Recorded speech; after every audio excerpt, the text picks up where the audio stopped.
Tidak kunjung mendapatkan bantuan pembangunan dari pemerintah daerah, akhirnya warga 4 desa di Semendo melakukan gotong royong membangun jembatan secara swadaya yang berasal dari sokongan dana warga desa.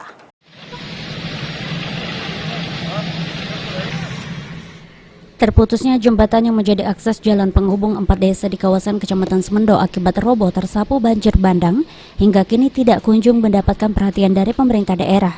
Oleh karenanya, kini warga 4 desa yaitu Segamit, Fajar Bulan, Siring Agung, dan Aremantai gotong royong membangun dan mencari dana pembangunan untuk jembatan tersebut.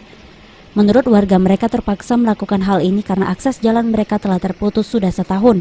Dan jembatan sangat penting bagi warga untuk menjual hasil tani dan anak sekolah. 80 hari. Oh, pembantuan pemerintah daerah belum ada.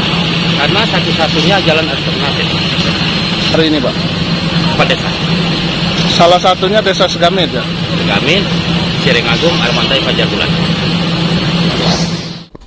Sementara itu, menurut Ketua Harian Pembangunan Jembatan, kalau jembatan harus cepat dibangun karena menjadi akses alternatif tercepat penghubung 4 desa di Semendo. Hingga saat ini menurut Surman Tambunan, dana yang telah keluar untuk pembangunan jembatan 350 juta rupiah. Belum ada, sama sekali belum ada bantuan dari pihak pemerintah atau pemerintah daerah mereka. Pekerjaan ini swadaya masyarakat, baik dari tenaga maupun material yang dibutuhkan.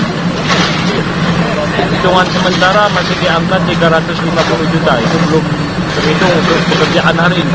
Karena selama ini sudah disampaikan ke pihak pemerintah, belum ada respon untuk pembangunan, masih dapat jawaban akan diusahakan.